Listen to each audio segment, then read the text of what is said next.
E vamos lá, vamos começar. Essa apuração é do nosso analista Caio Junqueira e é destaque no site da CNN Brasil. Vamos dar uma olhadinha na matéria.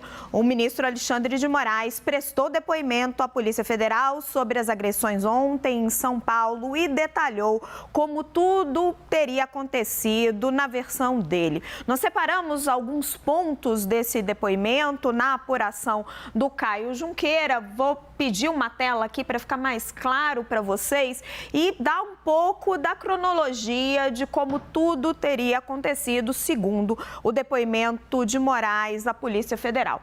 Moraes conta no seu depoimento que Andréia Munarão teria iniciado as agressões. Ela teria seguido ali a família do ministro e ele enquanto eles entravam na sala VIP e nesse percurso teria xingado o ministro de comunista, comprado e bandido. E aí vem a informação nova e importante, porque isso aqui o ministro já tinha contado na representação que ele coloca para a Polícia Federal quando ele dá ciência da agressão que teria sofrido. Mas agora no depoimento ele diz que Andréia continua e que ela ela acusa Moraes de ter roubado as eleições. Daí esta forte conotação política na avaliação dele, Moraes. Os filhos do ministro, então, se aproximam e pedem para que ela pare com as agressões e começam a filmar. Sempre segundo o depoimento de Moraes, é neste momento que Roberto Mantovani, o marido de Andréia, dá um tapa no filho do Alexandre de Moraes. A gente já tem relatos também desse episódio, parece que o tapa é mais ou menos nesta região, aqui entre o braço e o pescoço, e chega a derrubar o óculos do filho do Alexandre de Moraes. Então, para Moraes, o que ele afirma no seu depoimento é que os ataques tiveram uma motivação política. Por que isso é chave, esta conotação? Porque essa conotação pode ser decisiva para determinar de que crime nós estamos falando. Se as investigações apontarem para uma conotação política suficientemente forte para impedir ali a atuação dos ministros do Supremo, a gente pode estar falando de um atentado ao Estado Democrático de Direito, que aí infringiria penas muito mais severas aos agressores e é aí que reside toda a polêmica desse assunto.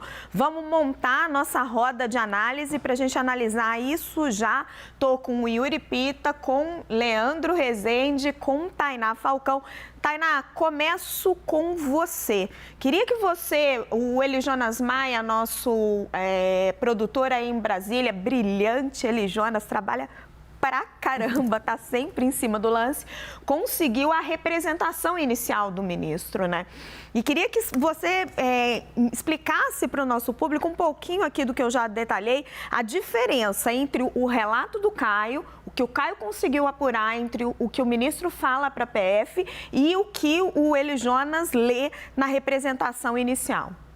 Raquel, tudo bem? Boa tarde para você, para os meninos, para todos que estão com a gente no 360. Vamos lá, Raquel, nós estamos aqui no 360 debruçados sobre esse caso desde o dia 1. No dia 15, a gente já trouxe aqui os relatos iniciais, segundo fontes da Polícia Federal, do Alexandre de Moraes. E que estão, claro, obviamente, de acordo agora com o documento que traz o Eli Jonas Maia. O documento detalha todo esse relato do Alexandre de Moraes, quando ele fala dos insultos que começaram pela Andréia Munarão, que chama ele de comunista, comprado, bandido. Depois fala desse tapa que a gente ainda não sabe porque não fica direito no relato, nem depois no depoimento, se foi no rosto, se foi no braço, segundo a PF, foi nessa região, mas que derrubou o óculos do filho do ministro. Isso também está nessa representação inicial. Aí Moraes fala, né, que os insultos foram divididos em dois momentos, porque teve um momento em que as pessoas tentaram conter a situação. No depoimento ele fala de um estrangeiro e não dá tantos detalhes na representação inicial. Só que esse casal volta depois, num segundo momento, ali para a sala VIP. Segundo as fontes da PF me disseram, o relato inicial do Moraes é de que ele teria até puxado o filho para dentro da sala VIP uma hora, porque o filho dele avisou que ia filmar, pegou o celular e teria sido nesse momento que a agressão teria acontecido por parte do empresário Roberto Mantovani. Então, a divisão dessas hostilidades em dois momentos, num período curto aí de contenção por parte de pessoas que nada tinham a ver com a situação. E tem a novidade no depoimento, Raquel, é a maior novidade que me chama a atenção agora, já que a gente vem relatando isso na última semana, que é o trecho que fala que a Andréa Munarão, depois de ter xingado o Moraes de comprado, comunista e bandido, fala que ele roubou as eleições. E aí reconhece Moraes, faz essa defesa no depoimento dele, de que sim, ele foi reconhecido como ministro do Supremo Tribunal Federal e que por conta disso há uma conotação política nas agressões. Raquel? Yuri, acho que esse ponto é o ponto principal. A gente faz jornal ao vivo, então estou aqui apurando, mandei as apurações do Caio para um advogado criminalista e para um advogado constitucionalista, perguntando, na avaliação de vocês, trata-se de um atentado ao Estado Democrático de Direito? Um deles me responde, olha, por enquanto não. É grave, tem ameaça, é crime contra a honra, mas não é ameaça ao Estado Democrático de Direito. Questiona um outro. Aí ele diz, olha, por enquanto não ficou claro que eles estariam tentando impedir o ministro de exercer o seu ofício. Que as agressões, apesar de graves, conforme ele relata, não seriam suficientes para que o ministro não impedisse o seu ofício. Mas esse advogado pondera. É possível um contra-argumento afirmando que eles ameaçam o ministro por causa do seu ofício, mas não que essa ameaça seja suficientemente grave para impedir que ele exerça o seu ofício. Faz sentido essa diferença para você, Yuri? Como que você analisa? Oi, Raquel, boa tarde para você, Tainá, Leandro, quem nos acompanha aqui no 360. Faz sentido toda essa discussão jurídica de até onde, quais foram os crimes, como caracterizar os atos que ocorreram ali no aeroporto, com quais tipificações penais. E esta é a grande questão do quanto o fato de, assim, é notório, fato que Alexandre de Moraes e a sua família só foram hostilizados por ser ele ministro do Supremo Tribunal Federal e talvez mais, por ser, e a partir deste depoimento de hoje fica ainda mais claro, por ter sido ou por ser ainda o presidente do Tribunal Superior Eleitoral e a principal autoridade da Corte Eleitoral durante as eleições de 2022, que ficaram marcadas por serem eleições realizadas de forma limpa, com lisura, com resultados fidedignos à vontade da maioria dos eleitores, mas com uma parcela de eleitores que acreditam nessa desinformação de fraude nas urnas. E é isso que o depoimento traz agora. Isso é suficiente para caracterizar uma tentativa de abolição do Estado Democrático de Direito ou algum tipo de crime contra o Estado Democrático de Direito? Esse é o grande debate e eu não tenho diploma de bacharel em Direito para dizer se eu concordo ou discordo disso.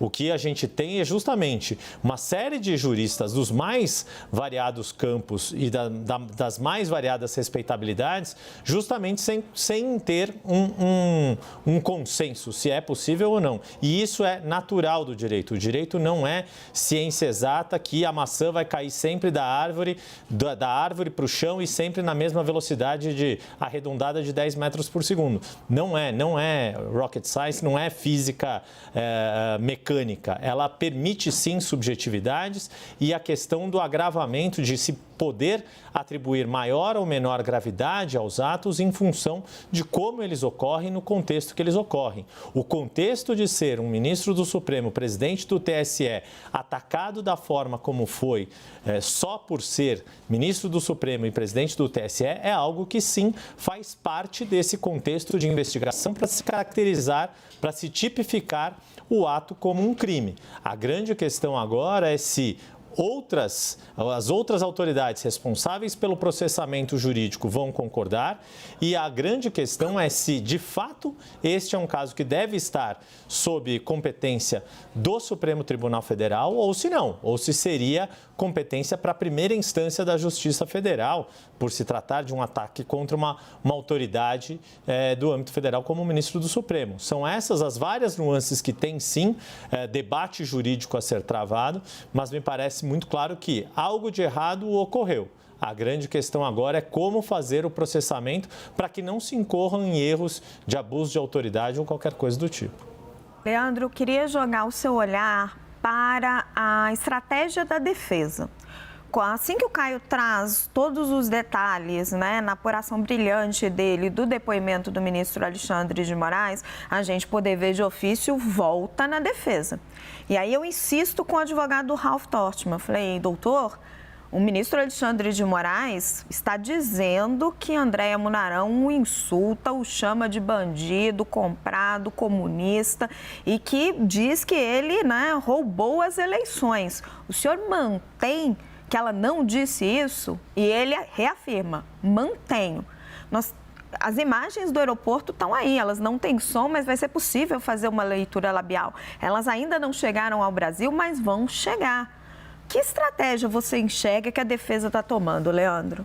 Raquel, boa tarde para você, para a Tainá, para o Yuri, para todo mundo que está com a gente aqui no CNN 360. Bom, até pela entrevista aqui que o advogado de defesa, né, o Ralph Tortman, nos concedeu, fica claro que ele está defendendo que o seu cliente, né, a sua cliente, no caso, a Andréa Munarão, conta. E o que ela conta é de que esses xingamentos não foram proferidos. As imagens, elas, mesmo sem som, elas vão poder dar uma dimensão melhor do que aconteceu.